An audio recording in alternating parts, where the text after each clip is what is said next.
Já vai começar a produção? Vai começar a produção. Deixa eu ver aqui por ainda.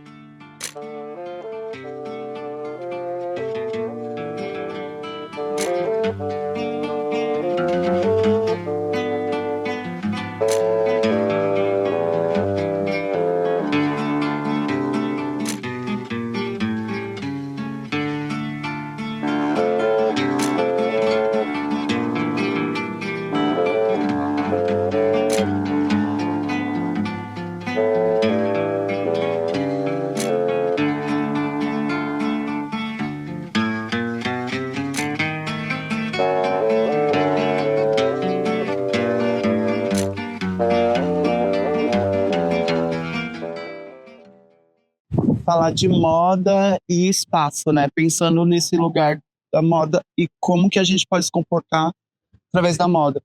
Quando eu vou fazer show, eu tento expressar uma outra realidade não cotidiana. Talvez não seja um alter ego, mas seja um estado emocional, um estado espiritual da música, da sensação da música. Sim. Vamos supor, a música ela é energética, ela tem agressividade, ela tem. Automaticamente eu tento colocar isso na, na roupa, porque aí se torna tudo uma performance, né? Já no cotidiano, eu penso a moda como estratégia de sobrevivência, né? Vamos supor, eu moro num bairro periférico. O meu corpo ser um corpo trans, no bairro periférico é diferente para mim. Depende de como eu quero, o que que as pessoas, como que eu quero que elas me enxerguem. Porque se eu visto roupas que são sensuais demais, eu caio no estereótipo da travesti que é prostituta. Isso me leva para um lugar de proximidade da violência, verbal ou até mesmo física, né? Então eu fico muito preocupada com o que eu visto, principalmente na onde eu moro, porque eu sou uma pessoa de periferia. Então isso também atravessa o ônibus, os lugares, os lugares que eu acesso o centro ou os outros lugares. Então, quando eu saio da periferia para performar a Dana Lisboa num palco, eu vou com. Não deixo de usar moda ou o meu jeito de enxergar a sociedade, que acho que tem tudo a ver também como você quer expressar, né? É uma expressão, acredito que a moda seja uma expressão, né? Uma expressão de sentimento, uma expressão de como você está no dia, tudo isso conclui o seu cotidiano e quem você é, né? Mas existem as estratégias, como eu te falei, que são esse tipo de estratégias que são como eu posso sobreviver, como eu posso me proteger através do que eu me visto, né? Isso aqui também que a moda que a roupa como escudo. Também, nesse sentido. E aí, se eu quiser ser um pouco mais sensual, aí eu coloco, né? Dependendo da ocasião, eu acho que a moda ela consegue colocar a gente nesses lugares, né? Fico pensando como eu me tornei Dona Lisboa e por que eu me tornei Dona Lisboa, a cantora. A Dana Lisboa, ou a Danúbia, que é meu nome Danúbia, né? É meu nome Danúbia Lisboa. Lisboa é meu sobrenome. Como que eu cheguei na Dana Lisboa? Primeiro eu comecei fazendo show nas boates LGBTs, enfim, porque eu fui embora de casa por causa das violências, tudo que aconteceu no meu bairro, na minha quebrada, enfim, fui embora, passei por vários processos, aí comecei a fazer show nas boates LGBTQIA+, fiquei muito conhecida como Dana Black nessa época, então tive bastante vivência. Então, pensando nas vivências para compor a Dana Lisboa, antes eu andava de skate, antes eu grafitava, antes eu andava de rolê, antes eu pichava com os meninos. Então, eu tive uma vivência que não era a vivência do corpo trans, do corpo travesti. E eu não anulei isso pro meu trabalho como travesti, porque é muito minha vivência, né? A vivência particular de cada pessoa. Então, quando eu pego uma música para compor, eu vou muito nesse lugar do que o que me construiu musicalmente que vem um hip hop, no fundo eu tô escutando uma música aqui, ó. Tô querendo ouvir no groove. Isso é minha história. Então, quando eu pego as minhas referências musicais e transformo também nas minhas vivências, então eu mesclo o que eu já escutei com até mesmo com as vestimentas da época. Então, eu tento colocar o que era o hip hop para mim naquela época, que eram as calças largas, sociais, com cadarço amarrado, tênis da Adidas, sabe? Tipo, que era um preto e branco, as 3 listrinhas, sabe? Tipo, camisetão grandão. Essa relação do hip hop dessa época, com essa relação com a moda, que era essa época do hip hop dos anos 80. Como eu nasci em 81, então esse boom do hip hop de 81 para 90 para os anos 2000, ainda tinha uma estética aí. Depois dos anos 2000 foi se moldando muito um lugar mais shapeado, mais tipo aqui, sabe, quadrilzinho, cintura. Então é uma outra moda que a gente tá falando. Então eu tento agregar esse hip hop. E aí, pensando nas minhas influências de construção até de imagem, eu gostaria de criar uma imagem muito próxima da Lia, a cantora Lia, que inclusive era um nome que eu queria escolher para mim, como cantora, a Lia, ou como uma pessoa na vida. Aí descobri que a Lia tem o nome dela, no sobrenome dela tem Dana. A Lia Dana. Sempre falo dela porque eu amo essa cantora. Infelizmente ela partiu, mas deixou um legado incrível para a cultura R&B, hip hop, para a cultura negra, enfim. Então, pensando no que você me trouxe, acho que as minhas construções, eu tento agregar tudo o que me foi trazido durante o tempo, sem descartar nada, mas a partir da minha verdade e da minha vivência.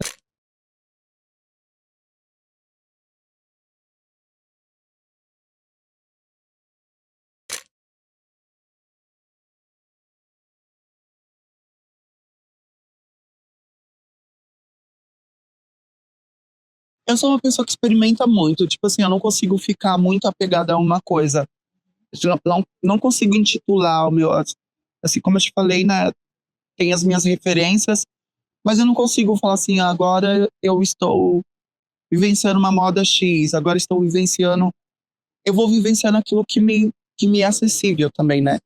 Que ainda pensando, mesmo que eu uma, tenha criado a Dana Lisboa, que é artista, mesmo que eu tenha criado essa pessoa, não necessariamente eu tenho acesso a coisas da moda que vai me construir uma imagem cotidiana que vai falar assim, nossa, como ela é super fashion, uma referência da moda. Eu não sou essa pessoa.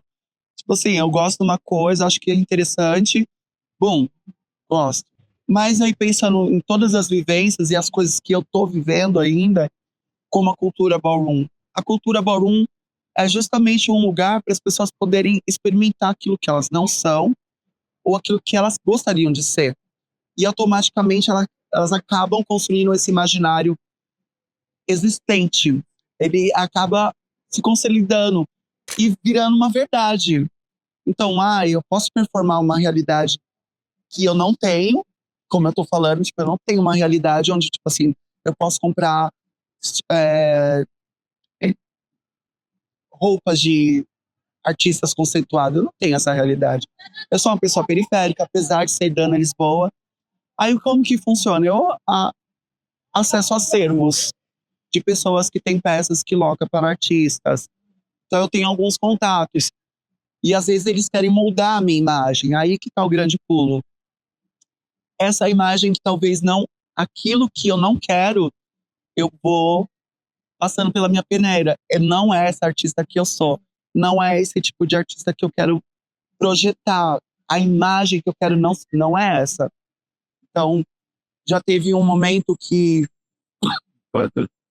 tinha uma pessoa que estava me vestindo, então ele acessava alguns artistas, e aí eu usei uma bolsa de um determinado estilista, uma pessoa, designer. Sim. E eu fiz uma foto com a bolsa da pessoa, só que eu estava me divertindo, então eu levantei meu vestido e estava me divertindo. Essa pessoa não quis associar essa imagem minha com a bolsa dele e criticou a minha, o meu corpo junto com a bolsa. Eu falei, então ele não tá entendendo quem sou eu. Então essa marca não entende quem sou eu. Não entende a liberdade que eu quero ter com o meu. Então, associar o meu corpo e a minha imagem a algumas marcas que podem me estacionar em algum lugar e me rotular já não é para mim. Então, por isso eu prefiro, às vezes, falar assim: isso daqui me cabe, isso não me cabe, isso é interessante para mim, isso não é interessante para mim, né? E eu acho que tudo isso eu posso viver na Ballroom, sem necessariamente.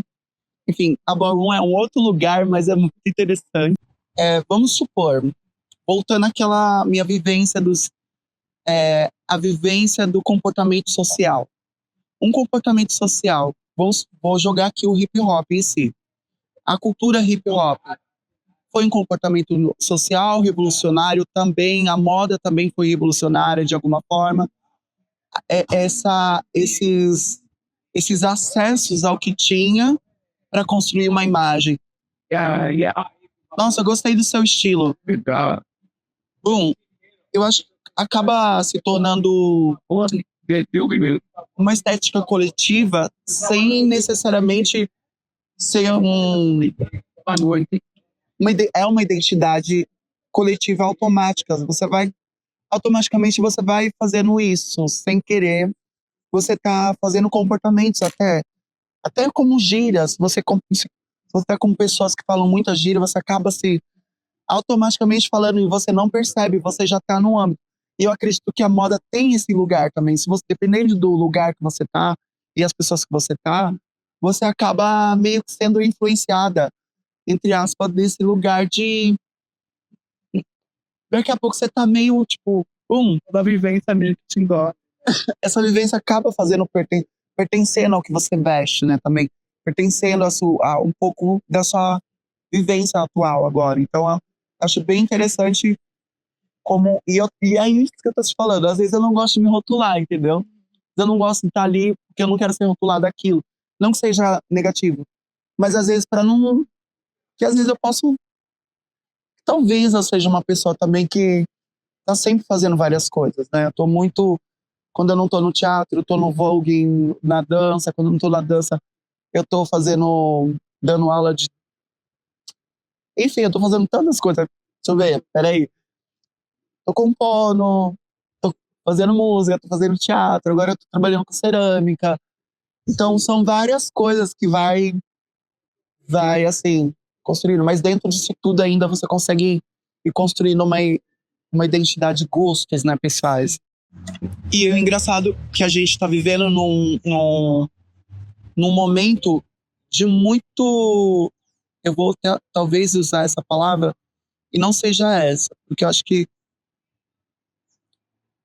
tem tudo é muito urgente, parece, né? Então, parece que a gente não tem tempo mais de vivenciar ter uma vivência, uma experiência só durante um tempo. Tipo, daqui a pouco essa experiência se torna uma outra e aí você tem que ir vivenciando. Acho que de acordo com as redes sociais e essa situação de urgência das pessoas também estarem performando o tempo todo, porque estar na mídia social, estar nas redes sociais é uma performance também. Você está performando. Então, o que você quer performar na rede social? E que público que você quer? Que tipo de gente você está conectando? E hoje a gente está tão diverso, conforme a gente leva também esse feed, vai jogando ele para cima, a gente vai sendo influenciado. Como a gente tinha falado da roupa. E hoje em dia tá muito difícil a gente ser influenciado por uma coisa só. Porque a gente tá muito rolagem de tela. Então a gente vai observando muitas coisas. E eu acho que a tendência da moda, pensando no futuro, eu acho que tem coisas que são os padrões que vão se reestruturar, mas não vai perder o padrão.